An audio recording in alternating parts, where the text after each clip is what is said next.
Tēnā koutou katoa, ko whilbrema taku ingoa, no mai, haere mai. As Acting Deputy Vice-Chancellor Academic, it is my great pleasure to welcome you here tonight to celebrate Professor Tawse-Smith's achievements. I'd especially like to welcome Dr. Tawse-Smith's family. Joining us in person is his wife Maria Mercedes and his daughter Camilla. Welcome. Watching on either live or at a more reasonable time of day, I understand, is a large number of friends and family members. I'm very glad that you're able to share this very special occasion with us. It is not easy to become a professor at the University of Otago. The title of professor is reserved for the highest achieving academics. It takes ability, commitment, and hard work to become a professor. You need to be able to demonstrate that you are a leader in your field of research, an outstanding teacher, and that you are providing significant service to the academic and wider community. As you will hear tonight, Professor Tawse-Smith has clearly earned his title. His research has not only been of high academic quality, it has been designed to provide better outcomes for his patients and to include significant research student involvement and mentoring. In teaching, he has worked with an international team of academics to design and develop novel digital dentistry e-learning tools for students in dental and oral health. And in service, he has undertaken an impressive range of service roles within the university. I now invite the Dean of the Faculty of Dentistry, Professor Paul Cooper, to introduce Professor Tawse-Smith.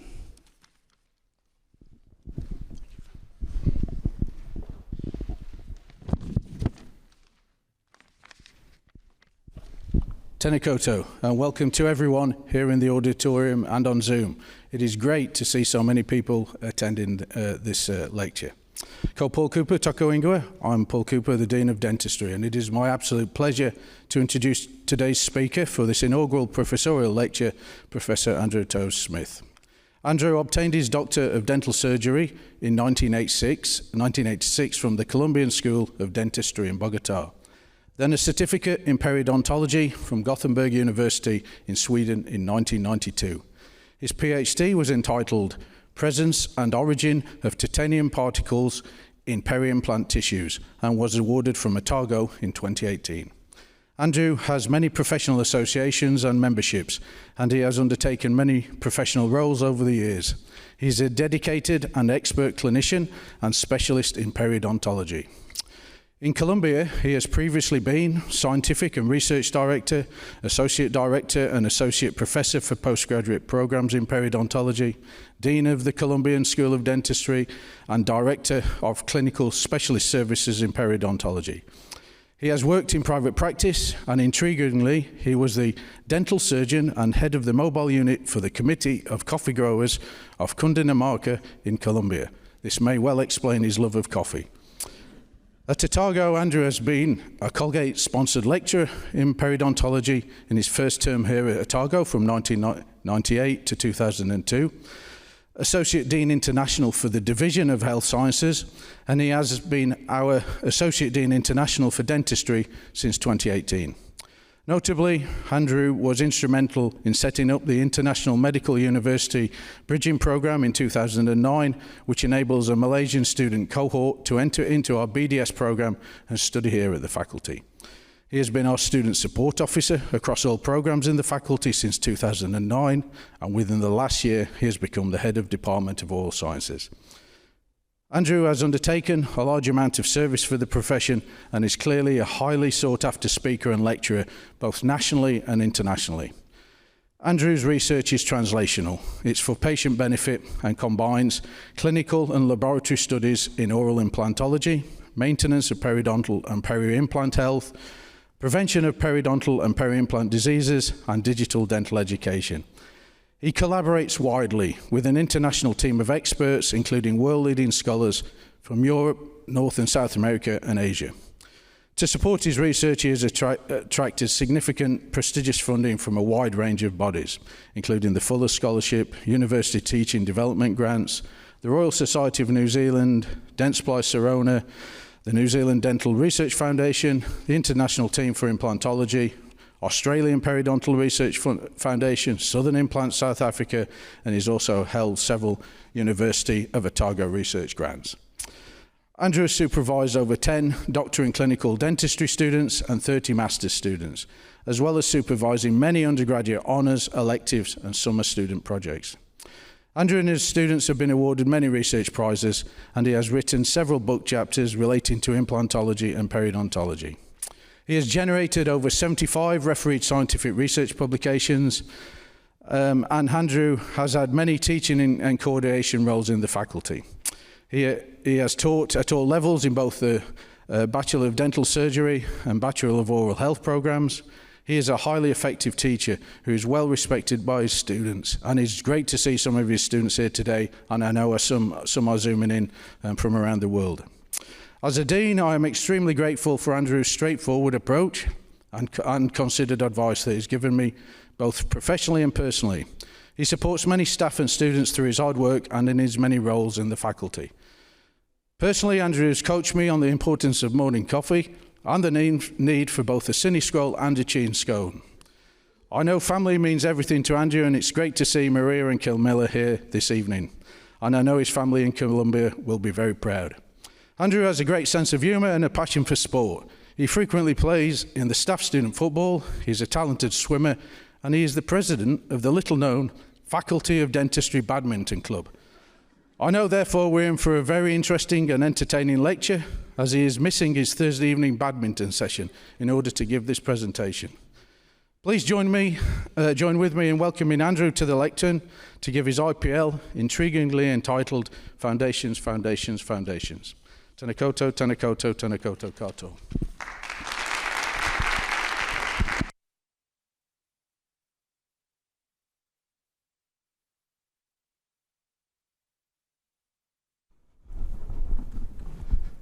Good evening, Tēnā katoa, welcome, and thank you very much for being here to celebrate my achievements. So, I have a couple of things. First of all, the title and the way I'm going to work on this presentation is I took a couple of weeks to try to decide what would be the best title for this achievement. And again, foundations, foundations, foundations. I had to go through my Maori students to see as well with Sam, our Associate Dean Maori, to be able to decide what were the best words in Maori to represent foundations as such. And as I go through my presentation, as you can see, there's one of my brothers there, two of them, was Michael beside me in the tricycle, and my brother Douglas. And the way I'm going to present this presentation, I'm going to go through the word foundations and why I'm using that word. Anna, who kindly was organizing this for us and for me as well, she gave me a little bit of an outline of what should I do or what other presenters IPLs have gone through the years. And I'm going to give a bit of a history of bringing in education. And my career and my achievements will be the end point of this presentation. So with foundations, and the reason why I brought that, specifically from the Maori, will be whakapapa. That would be my ancestry, my upbringing. The other point would be part of my profession, the support that I have, or the support that I have from the tissues that I would like my specialty, supporting tissues, oral health, and that would be turanga waha. And the other word for foundations, the last one will be, and I have my notes here, tautoko. That will be, again, the support that I have in relation to giving the knowledge and skills to future professionals in oral health. So that's the reason why I use the foundations. So if I see from the foundations I received as a childhood, and you can see from the slide, that's me, is again the encouragement of my parents and the support that I got at an early childhood and as I grew up. Again, and the part of the dental treatment and my specialty is the structure. I see a lot of patients that have lost dentition. Without foundations, you won't be able to reestablish health on patients or reestablish or replace a tooth that has been lost. And last but not least, and I think the most important part we being in tertiary education would be teaching. Teaching and educate future professionals, either undergrads, postgrads, all of them by one way or the other, we will influence future professionals that will service to the community, and I think that's important. I think for Maria, I thank you very much for all her support. Maria, my wife, she's a talented illustrator, or artist, and she has nicely given me illustrations for my thesis, for my students, my postgrads, in a way that she has supported me. And again, here within these two illustrations that we have in this site, you have the 10 main areas of my research. One would be the supporting tissues of the teeth that we have there, and around implants. I think that's the gold standard of what we see nowadays, of the multiple use of implants to replace dentition as well. So where I come from, well, I was born in Colombia, Cali. I will give a little bit of insight about the country. I think it's important because it's a different culture, completely different. And I was brought up mainly in Bogota. I maybe lived in Cali probably 2-3 years, and after that I went to Caracas, to Venezuela for another 2 years. At that time, my father was working specifically with Goodyear and Hertz, and as part of his CEO position, he was transferred to Caracas during that time. Cali is near the valley of Rio Cauca, the Cauca River. Is between two main mountains, the Andes, and it's a valley. And Colombia usually, as you see, is in the tip of South America. And the tip north of South America, just beside Caracas or Venezuela and Panama. We're in the equator. That means that we don't have the seasons that we'll have here. It's a tropical area, but the only way that you get difference in temperature, or would say if it's cold or it's warm, is going up or down the hill. That means you can get a permanent 40 or 50 degrees if you go all the way down, or you can get really cold if you go further up. The good thing about Colombia is that it's very rich, biodiverse. I think it's the second biodiverse country in the world. I miss the fruits, of course, because that's something that we have plenty of that, and those photographs that you see there are the photographs of a shop where you can, grocery shop that you can buy all the fruits that you want. The biodiverse, and we have the Amazons on the south, and we'll have borders with, again, Brazil. We have the Amazons as well, and we have the jungles and rainforests that we have in deserts on the north of the country. Cali, it's the third largest city in Colombia. If you see the two images as I go through the top on your left, that's the city center. That's the church, that La Ermita. The river crosses the city.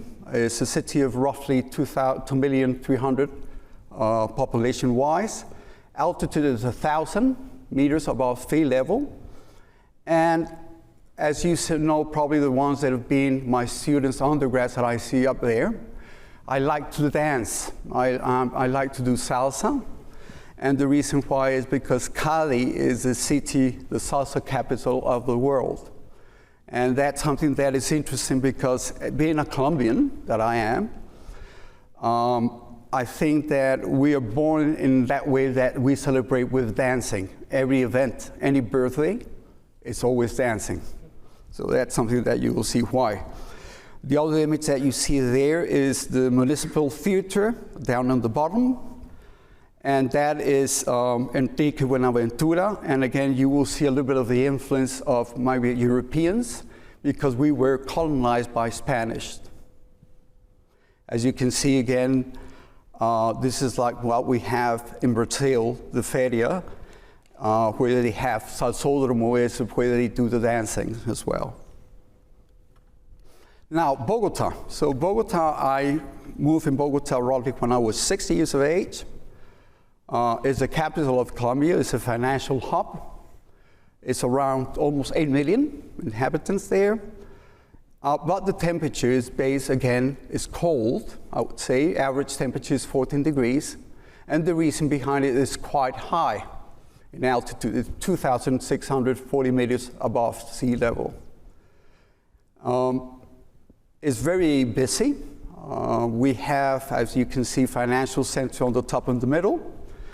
And in the middle, specifically, you have, again, the colonial old city.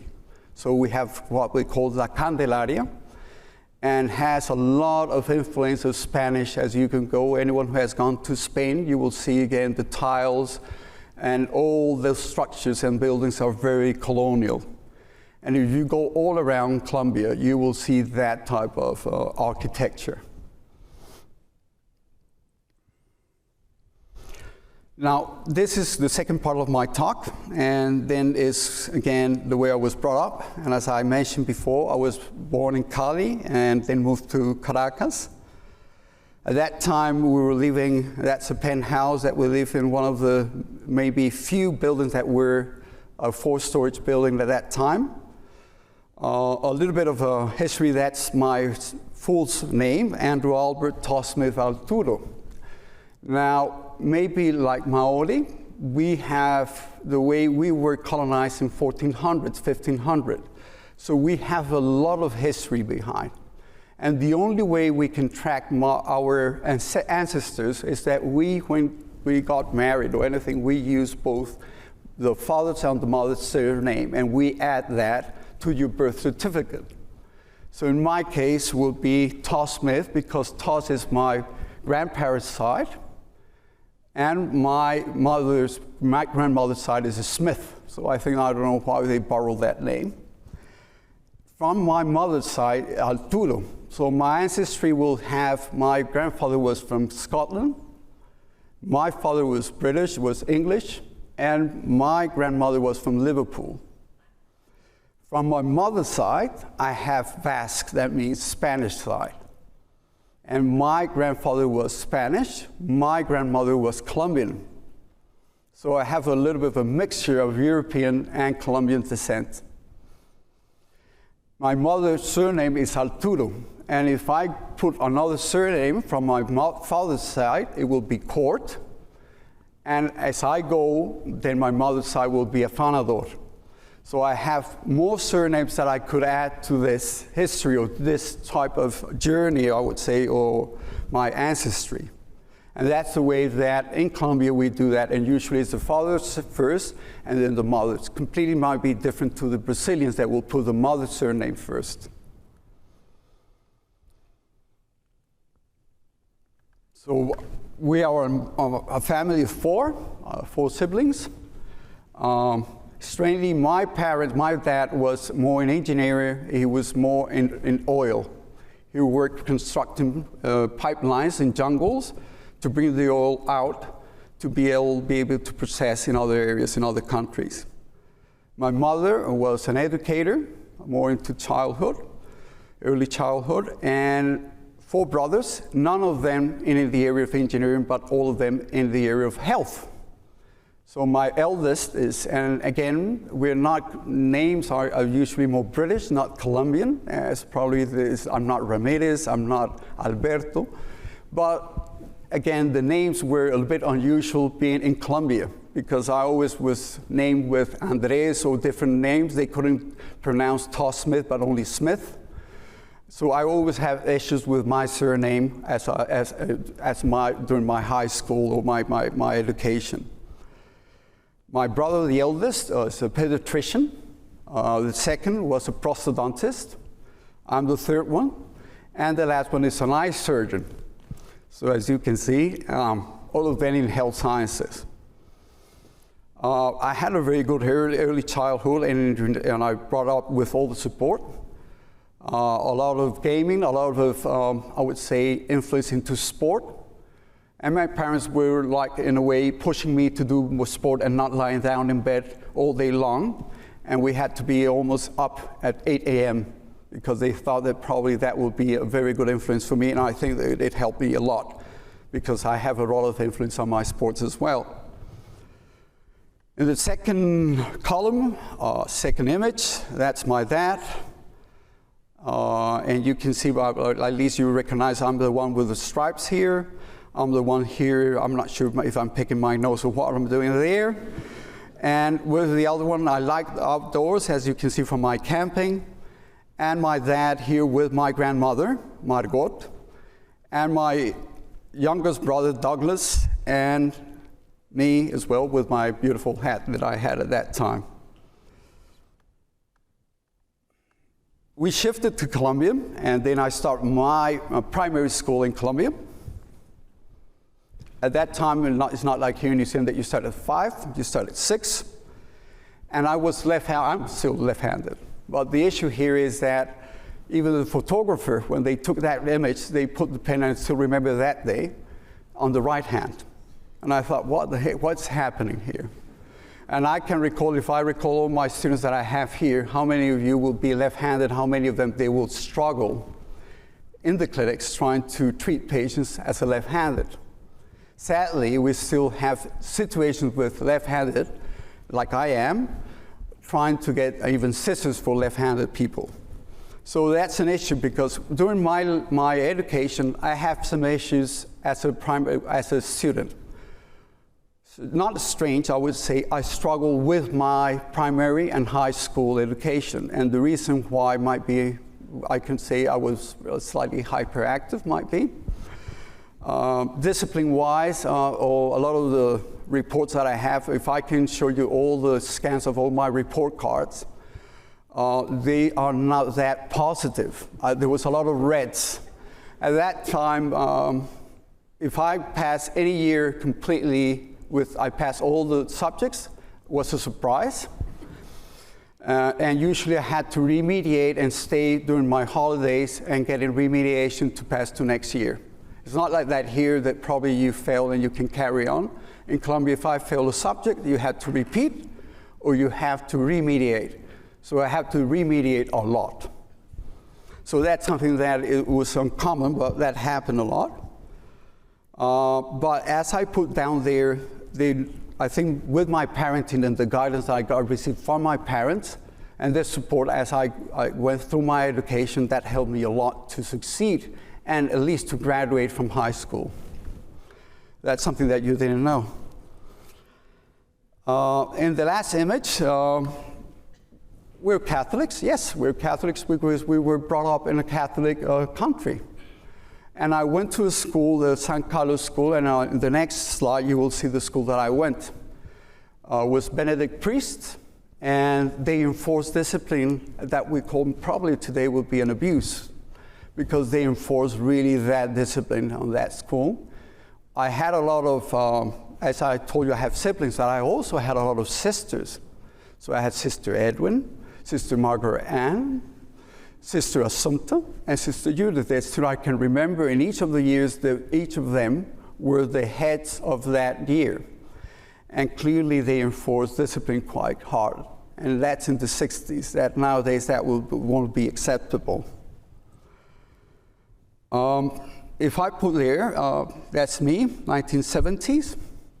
And you can see again in 1974 and 80s, on purpose, I put a little bit of a scans of the report cards that I have there, and I translated this one.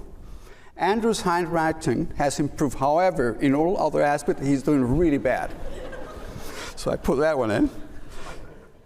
And if you see the one at the bottom says that he has to improve discipline.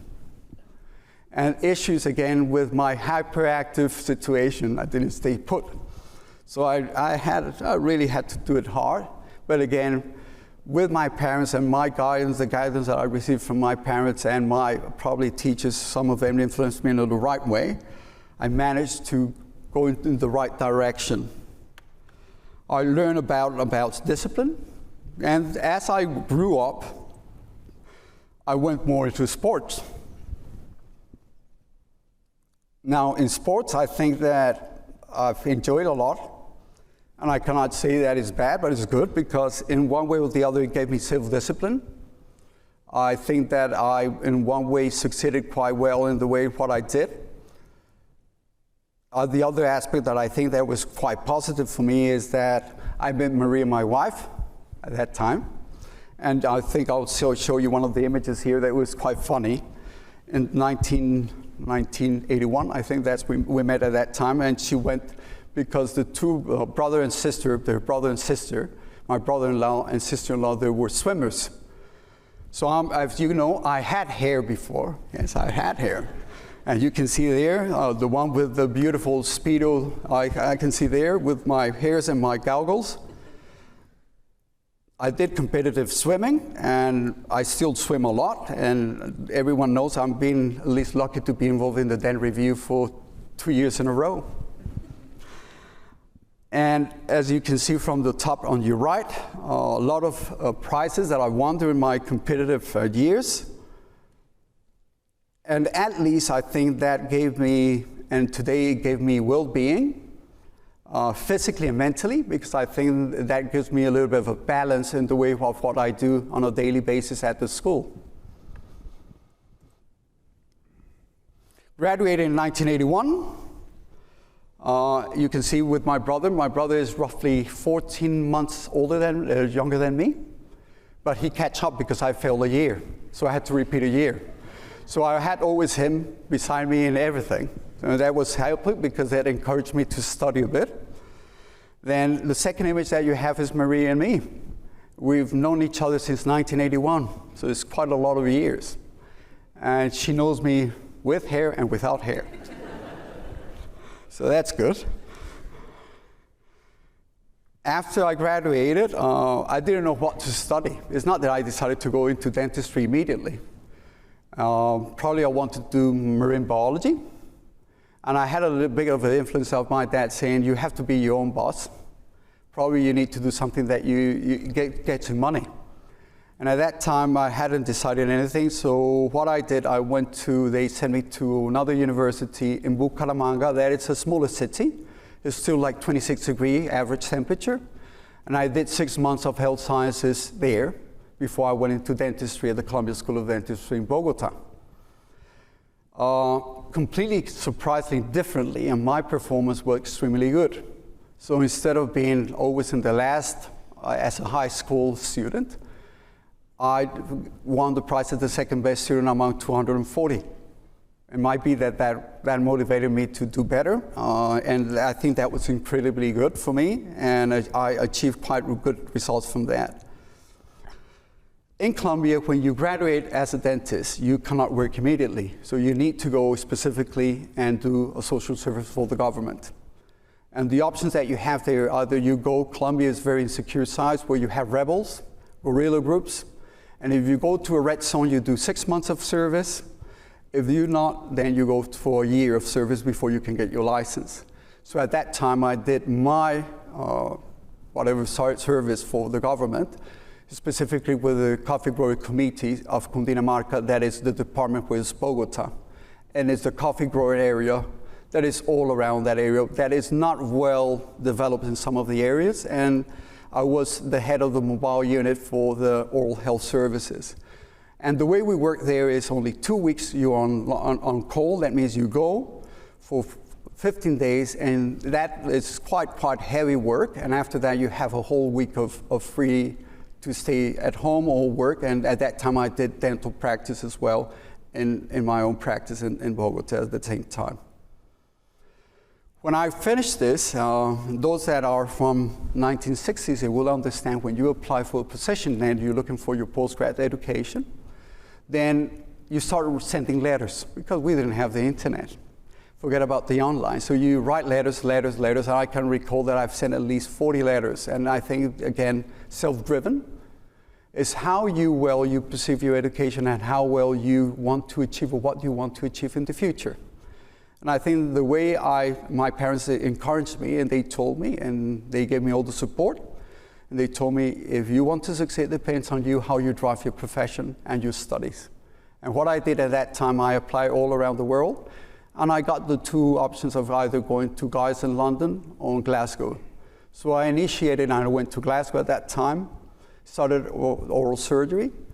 And being in Glasgow, I met John Lindy, and he is from Gothenburg. He was the head of periodontology and the dean of Gothenburg University, and he went to give a continuous education course in Glasgow. And at that time, I went to visit while I was studying surgery. I went to visit Gothenburg. and again with the support of my dad, because financially he was giving me all the support. Then I went and I shifted to do my career again in Gothenburg as a result of that visit from John Lindsay. At that time also I had a chat with Dennis Kinane. Dennis Kinane was still in Glasgow at that time, and he did some comments in relation that whatever I was doing in oral surgery, I will be one of the others, because Dennis Kinane said, well, whoever is the head of surgery or of oral surgery in Glasgow never will have the same level of what you can achieve with John Lindsay. So you have to think very wisely if you want to stay here or you want to move to Gothenburg. So I had the opportunity to move to Gothenburg, and that's where you see the last column in 1989 to 1992. Gothenburg was interesting for me. I had a really good time in Glasgow. I finished, I remember my first year. And when I got the results, I passed my letter of, I would say, resignation, saying that I'm moving out.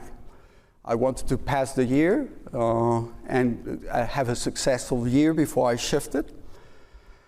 And Gothenburg, again, being a Scandinavian country, was completely different.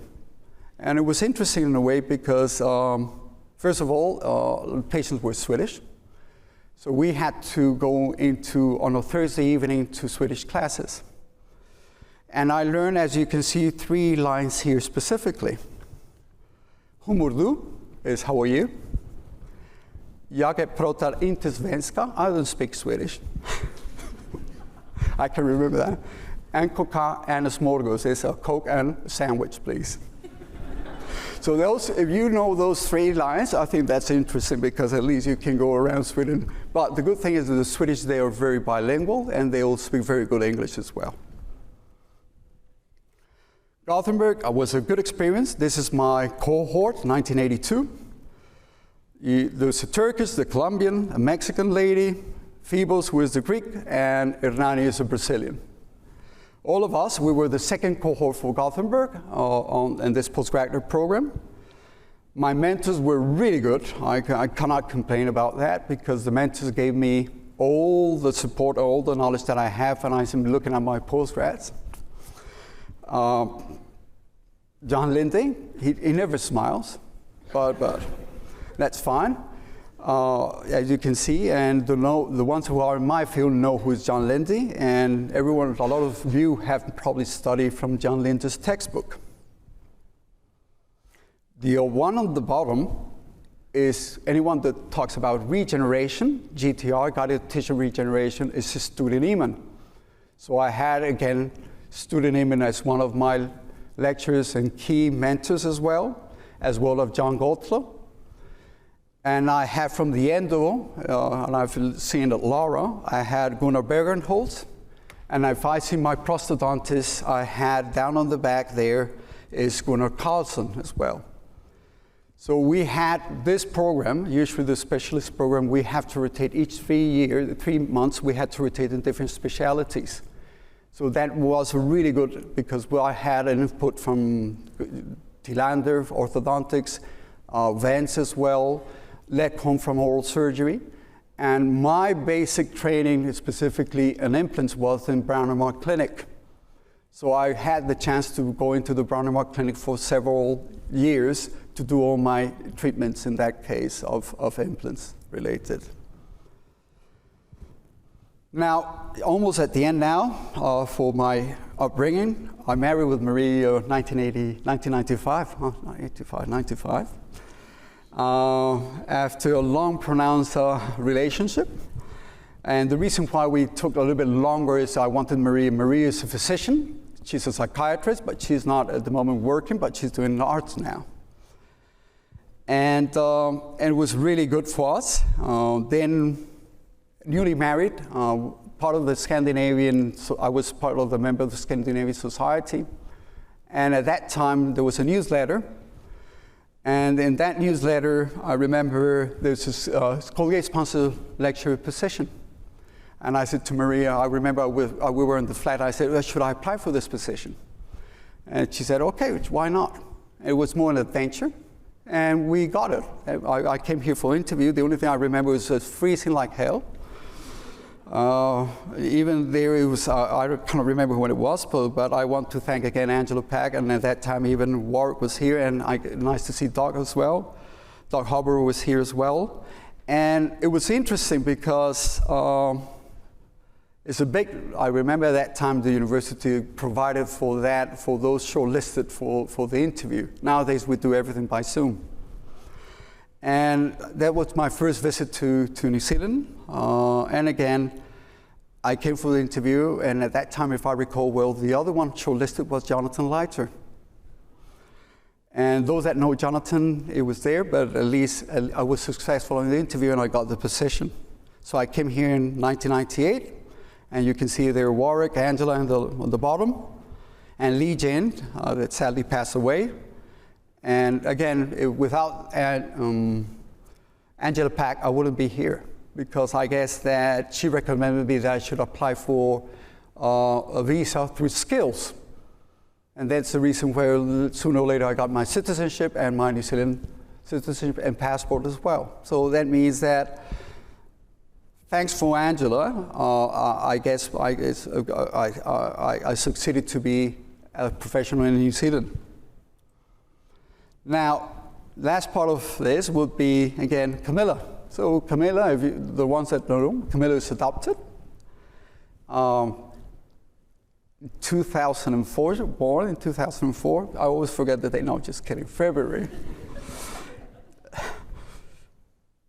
And for us it was good because we decided with Maria that we wanted to adopt instead of going through all the processes of all the aspects in relation to the medical treatment. And we decided not to go that way, and we decided to go for adoption. And I think that was a really good decision for us. Camilla's been a blessing, and it's a blessing for us. And thanks again. She's always on top of me for everything. We enjoy her joyfully, and I think that she's given us the chance to be parents. She's very funny, and thanks again for all the support. And Maria, again, the same thing.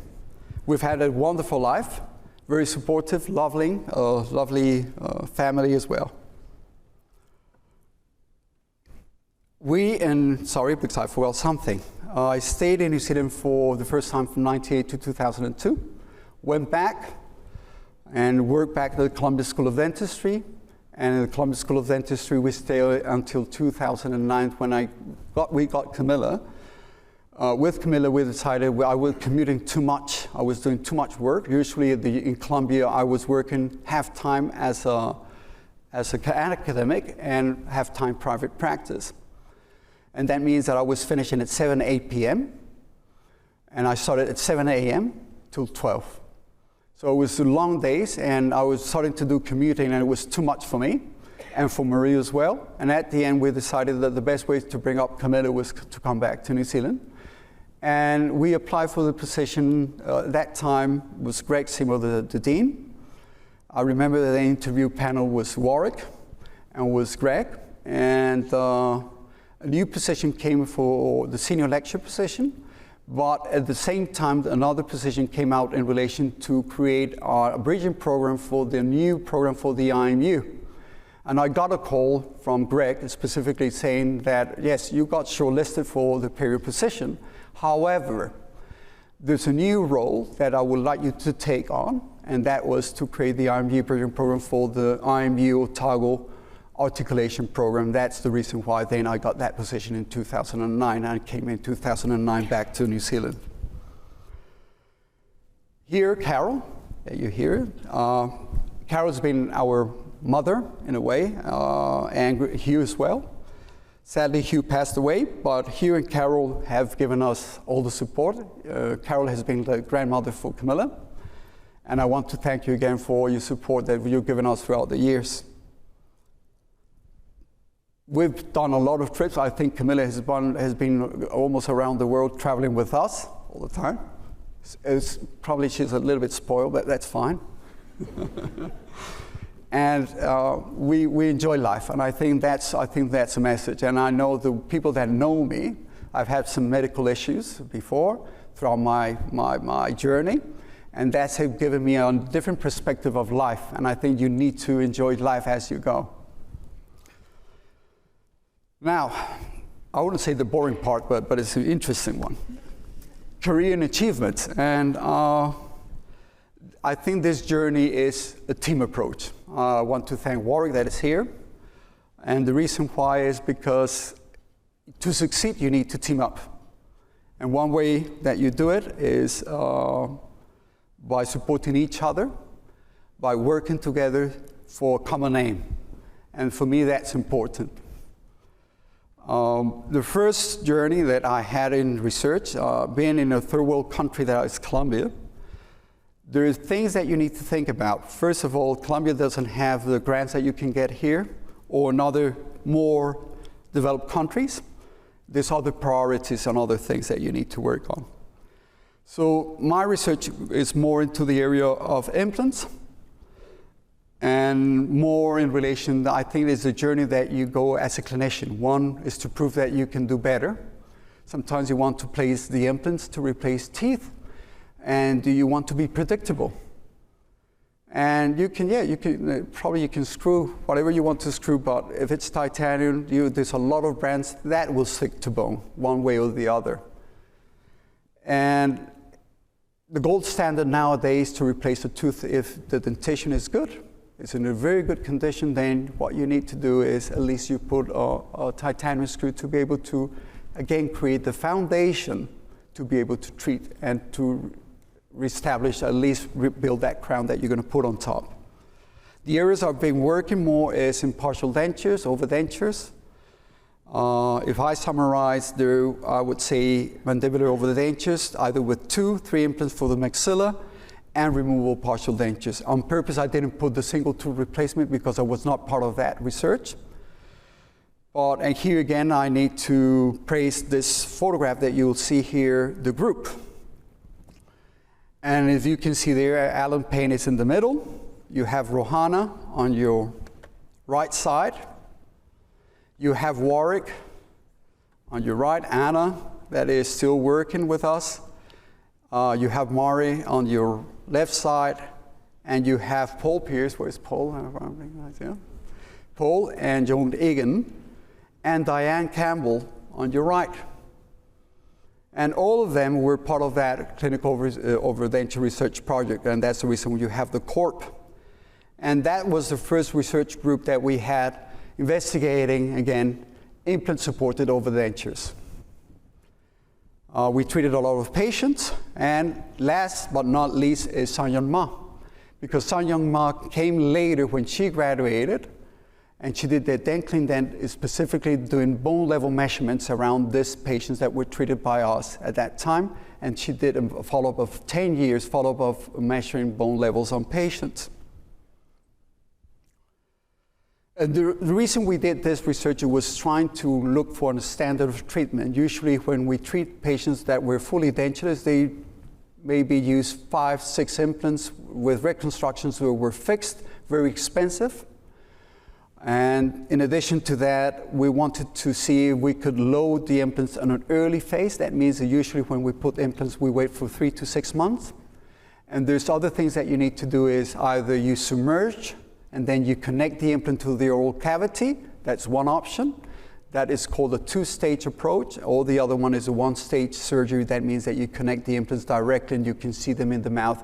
The same day that you place them, you can see them through the mucosa coming through. There was need of additional trials to measure that. There was a need to modify the techniques that we did for implant placement to be able to measure the different loadings that we want to do on patients. So that's what we did, and what you see here again in the surgical approach was trying to measure, again, there were more than 100 patients that were treated for this. There are patients that were dentures for many years, some of them for 30 years. Age population, some of them were quite elderly, some of them have died already. And some of you, like probably William, has treated one of them that has been already restored for more than 20 years. And we did the follow-up of more than 10 years for these patients, and we measure different loadings. I'm not going to go into detail, but it was very successful in a way that we proved that we can minimize the cost for the patients. You can reestablish health and function for those patients with 2 implants, and that was considered now what we call the McGill consensus. And we're part of that McGill consensus, and I'll show that in one of the 2 slides further on. A lot of publications came out from there, and you can see the first one there on your left side would be where we modify implants that were originally to be submerged to do them as a 1-stage surgery. That means completely exposed after the surgery. You can see them through the mucosa. And then we decided to go specifically on different loadings, early loadings at 6 weeks or 2 weeks. And then we proved that the success criteria, success or predictability of the treatment that we did for those sites were equally or similar to what we had with the normal loading time for those patients. This is part of the consensus. And again, publications came out on that consensus on all those journals that you have down there. Specifically, that's the standard of care for an edentulous mandible be implant supported overdenture with 2 unsplitted implants with ball retaining dentures. Additional to that, then we extended our research, and I say our research because it's a team. And again, we did maxillary, 3 implants, very resorb rich. We use implants of 325 in diameter. In some of the cases, we use osteotome as well. And here, the standard, if we go from the prosthodontic point of view, was trying to go from a fixed restoration to a removable one. The second part that you see there is to extend the treatment protocols, and we did a multi-center study, again, with removable partial dentures, trying to put, again, 2 distal implants with the matrices, again, on the region of the 6s, again, to improve retention of those dentures as well. At that time, I was part of the multi-center, but I was shifted in Colombia, and I did all the surgical aspect. I was the head for the surgical aspect and prosthodontic aspect in Colombia at that time. We got chapters in books that it was quite good because they recognized the quality of the research that we did. We were part of the ITI treatment guide, and we were recognized by the ITI, the Straumann teams, in relation to what the quality and the standard of care for edentulous patients that we had there. Now, after that, one of the things that happened is that, of course, we were placing more and more implants, and we started to get more complications. As you see, 10 years later, then you'll see more complications and complications. And I was trying to treat those complications, but what I read was not enough for me. I was trying to laser them. I was trying and correct infections around the implants. But when we did that, those complications, a lot of the treatments were transferred from natural dentition, periodontium, to peri-implant tissues. So we use the same diagnostic aids that we use in around teeth to treat a surface that is titanium. Then we have a surface that is roughened, it's not smooth. We have, geometrically, we have a threaded surface. And nowadays, we modify the surface to be more roughened. So it's very difficult to treat an infection around an implant. And the infection around implants is spread much more rapidly than natural dentition. So all my second part of the research, it was more derived on how to decontaminate the surface. And the other aspect was more related with to understand the diagnosis of the disease and what causes bone loss around implants. And that's the research that I'm doing at the moment. My thesis was more related, and again, Warwick was my main supervisor, was the origin and presence of titanium particles in tissues. Why is those particles coming up? The management is still extremely difficult. There is no gold standard. I see that whatever we do, we modify the surface of the implants as we do the treatment. And a lot of the publications come in relation to the modality of treatments that we're trying to do. And again, to search a question, an answer that I need to ask is, how should I treat these infections around patients? That I still don't have the answer. So one of the things that we did, and we did with this study with Warwick specifically, we were one of the first groups that bring the use of normal toothbrushes and see the efficacy of those toothbrushes around patients that had lost dentition for many years, and you need to reestablish the habit of oral hygiene around implants, because we recognize that those infections are plaque-driven by biofilm. And we needed to know that mechanically we need to remove to maintain the health of those sites. So I did publications in relation to lasers, per-implant diseases. In addition to that, other publications came out in relation to why does the titanium deteriorate, or particulate titanium, where is it coming from? Again, key members, I think, of the research, Heisel. Heisel is our kindly friend, that we've worked really hard together in relation to the histology, the host response to those particles that we have in the area. Momen was also my student, but Momen again has kindly worked and collaborated with us very hard. And again, Sanjan Ma, that is very, very pivotal. Alison, again, for all the pathology.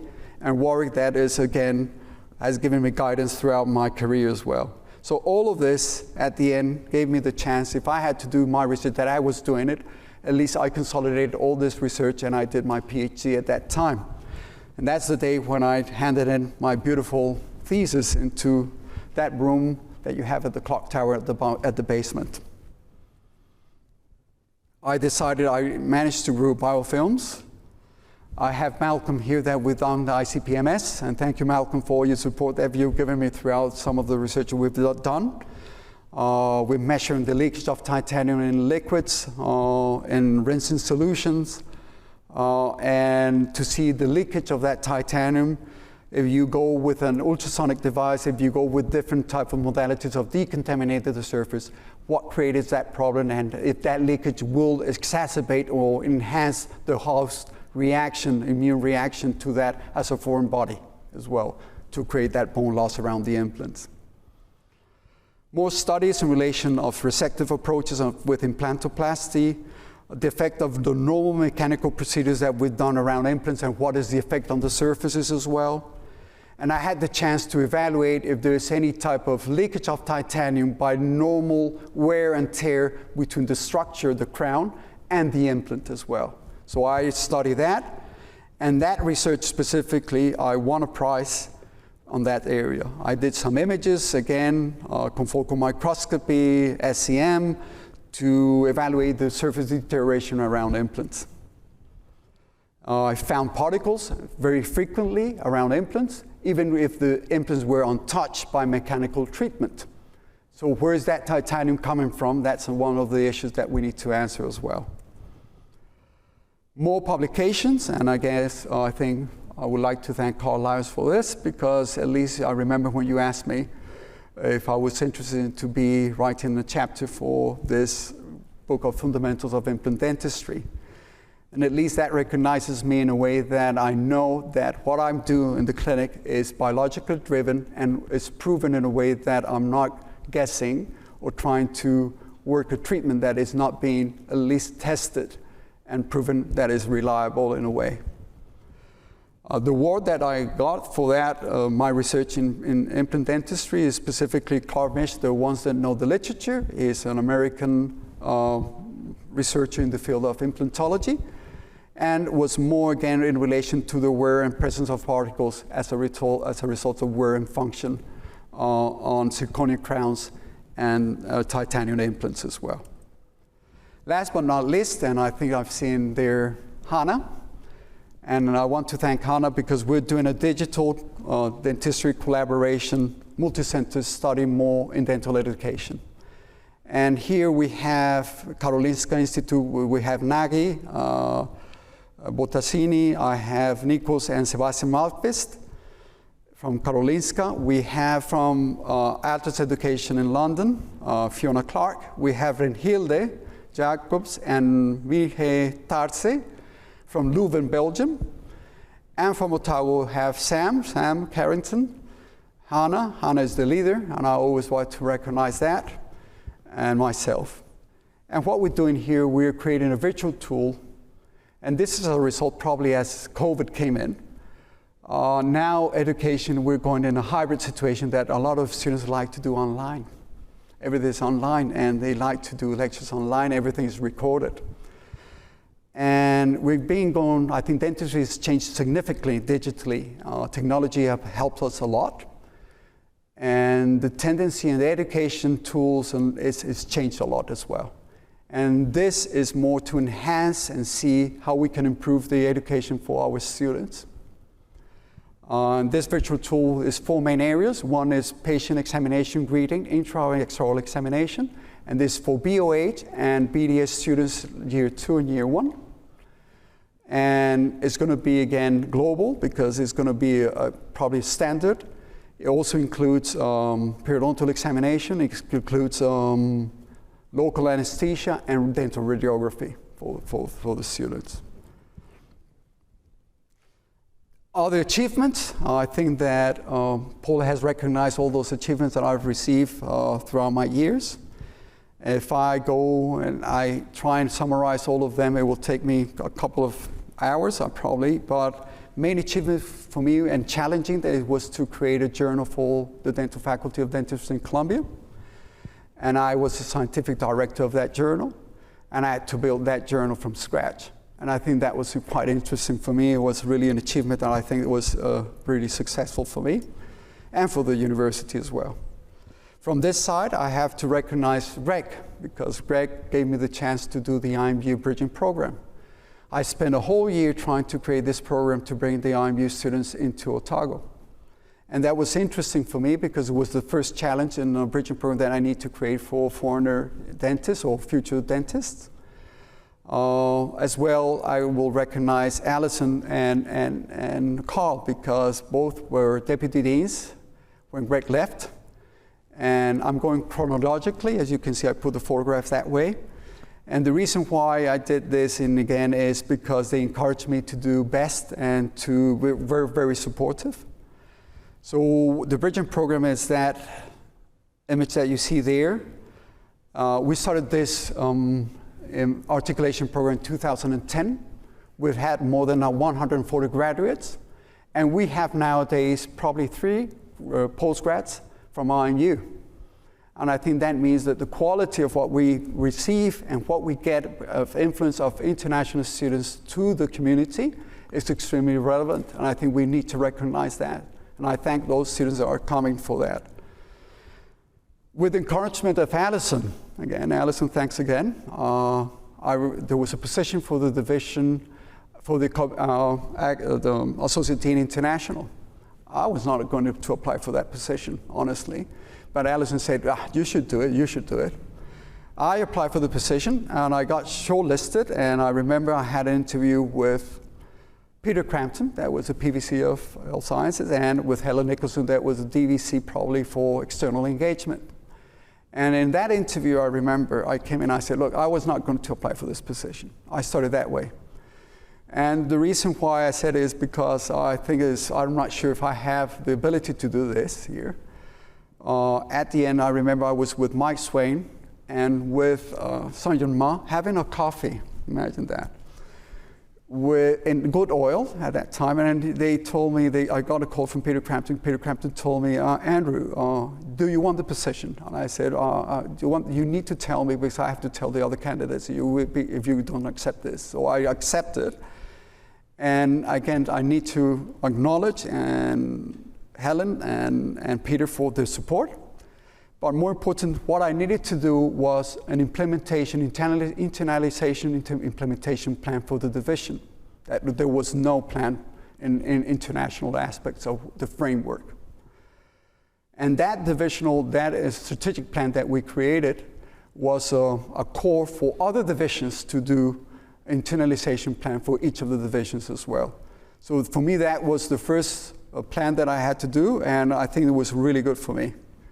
Last but not least, I would say is, again, Paul and Jeff, because both of them, encouraged me to do better and to at least extend my services on other areas. Last but not least, achievements for the students, and I can see some of you, you can see the photograph up there, yeah. So I see now our 5th years and 4th year students. There's some of the photographs here. I can see Thomas around, and I think probably he's here in one of the photographs when you were a 2nd year student. I want to acknowledge and I want to thank all the students, postgrads and undergrads. And the reason why is because the reason I'm here is to teach. And that's an achievement. You are able to pass the knowledge. You're able to share.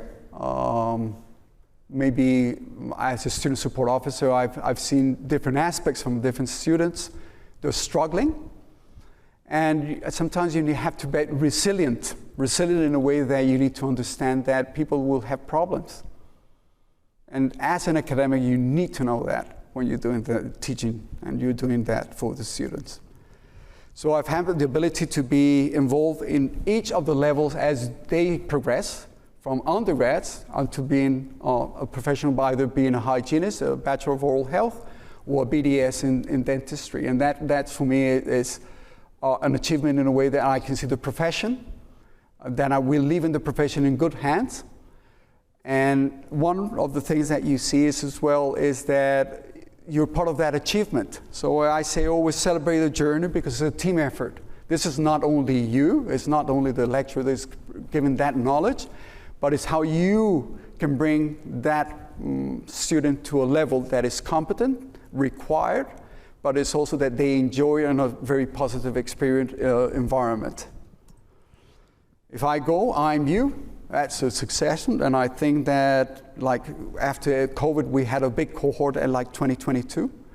And you see that big cohort of 23 students coming through. Some of them waiting for a year and a half to be able to transfer because they want to migrate, they want to have that international experience because of the quality of what Otago can provide. And then I need to celebrate that because that's something that I wouldn't be here if IMU articulation program wasn't here. So I need to recognize that and I want to thank them as well. Last but not least, postgrad students. So I have a couple of students and I can say with Warwick here that we've trained more than 80% of the profession here in New Zealand and Doug as well. I can say that the professionals that we get out from Otago, that graduate from Otago, are of good quality. They're well searched around the world, and they're really keen to get our graduates in Australia. That means that our graduates, when they graduate, they will have a job even before in the 2nd year. And that recognizes the quality of the work that we provide. And I'm really happy of that achievement as well. Example that I have some of them that are heads in Malaysia of the different programs in periodontics. Moment is in Dubai and is the head in Dubai of the perio program as well. Anumala is in Fiji as well. And I have to acknowledge my peers as well, my periodontist peers that I have. Hafiz is in the Islamic University in Kuantan. And Tatiana is in Brisbane, as well as Saide is in Brisbane as well. Anthony is in Wellington. Ray at the moment and Abby are not here, but they're enjoying it in Adelaide. I don't know what they're doing in Adelaide, but they're having a good time. And our present cohorts that I have on the right, all of them, Rebecca, Elora, Jasmine, I have Dino as well, Jono, all of them, I want to thank you because at least I enjoy, you know that I enjoy teaching you. And it's a good time to do that. I think it makes my day. I like the challenges of having a lot of surgeries in the clinic. Last but not least, my colleagues and friends. So I think I have Sanjan Ma, Moman, Heisel. You see, I put an injection with the donuts that we had, the ones, the coffee that we closed recently. And I think that was the first coffee that Warwick took me as well, the first time we came. We've had challenges, we're just running for 10Ks because we cannot make the 20. And that we did that with Heisel. But I can swim, I can tell you that. We've gone to matches, and I think thanks very much. We're part of the badminton club. If anyone who wants to come to the badminton club, we can do it on a Thursday. but take your medication before you start playing. I like to eat, celebrate. Everything's a teamwork. I have a very good relation with Warwick and with Sanjan Ma that we work. We don't need to talk much, but at least we support each other. I think that's important. Saina as well is one of the new lecturers that we have, and she's really kind and it's nice to have her on board. Getulio left, but also I have to acknowledge Getulio. Mani is around here, Guruji. Okay, I think it's good. And at the end, May, second year, I enjoy working with you in second year for the second years, and I see you up there. Jeremy. Hannah, Casey's not here, but the reason why you see the first poster, the first slide that I had, is how we have, technology has influenced dentistry. A lot of you do scanning, intraoral scanning. Now we're doing 3D printing, so I got that implant printed as well. And again, Casey helped me on that one. We're doing bioengineering, we're doing bioprinting, scaffolding. I think the alginate impressions are going to disappear, and now we're going to do everything but digitally. Probably in the future, a lot of things will be done by a computer. Sam, thanks very much again for the support. Hannah, again, a lot of support, and thank you very much for including me on the Catalyst Fund and for this digital project that we're doing. Harsh is not here. Sadly, his father passed away, and he's down there trying to, again, mourn that situation. But he's been very supportive. And it's always a place for everyone for coffee. I've taken a lot of you for coffee. And I think I need to enjoy that. I haven't forgotten you, Joe. Thank you very much, because Joe, again, in International has helped me a lot. Jason in International as well, and Handel as a DVC. And the last image that I have, or the last slide, is enjoy the simple moment. I always think that I've had issues, medical issues. I've gone through different phases. I've had the chance in a way that you need to prioritize life in a way that you can enjoy it. I'm a very down-to-earth guy. I like to be simple. Even if I have a title of a professor, I'm approachable. And I prefer to be approached as Andrew, not as Professor Andrew, because that's my personality. I'm down-to-earth, I'm approachable, and I'm relaxed. And that's what I like. And whenever you want to have a coffee, I'm more than happy to have one. Thank you very much. Terakoto koto, that's it. Thank you very much.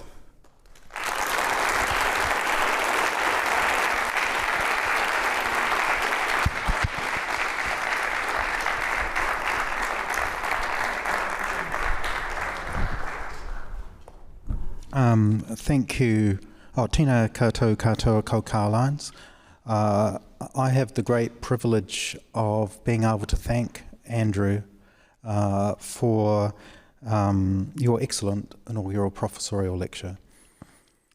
We've known each other a long time, 25 years, and who would have thought all those years ago when we were in adjacent offices, admittedly yours a bit smaller than mine, that we would be celebrating your successes on this stage together today. All I can say is thank you and congratulations. Maria and Camilla, thank you to you too for sharing Andrew with us in the faculty. We really appreciate all that time that you've allowed him to give to us. Your lecture was based on 3 foundations: where you're from, the foundations of teeth, and laying the foundations for the future. You told us of your upbringing in Colombia, Cali, Caracas and Bogota, and your dancing, how you transformed your learning and your teaching from needing to use additional teacher time in the breaks to get remediation, through to someone who came second in your dental class, all with the support of your family and your drive.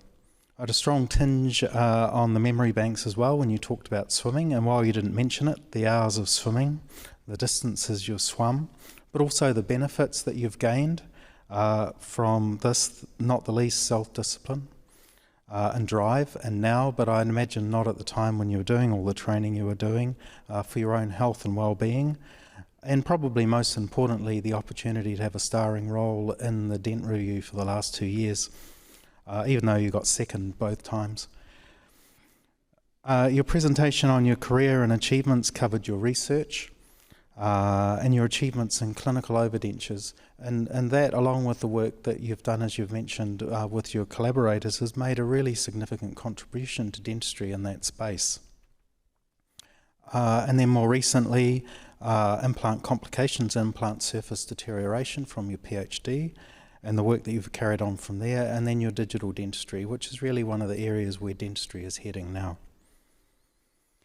You've shown us just how much you've achieved, and really what you can achieve as a member of a team. And that we've seen that really from the number of you that are here today to support Andrew in his inaugural professorial lecture. I hope that you can continue to enjoy the simple moments in life, Professor. Andrew, on behalf of the university, I'd like to thank you for your inaugural professorial lecture and congratulate you on all your achievements. And I'd like to offer you this thanks. I need to, probably a moment or two to reach it. This thanks from the university that celebrates and acknowledges your achievements in reaching the status of professor.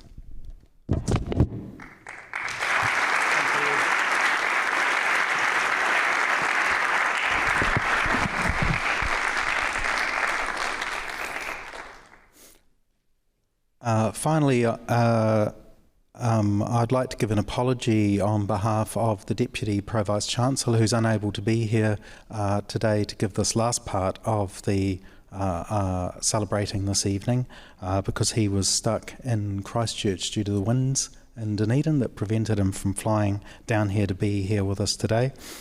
But he would have said thank you to you all for coming tonight to share this achievement with Andrew and to acknowledge all that he's done and to show how much he means to you.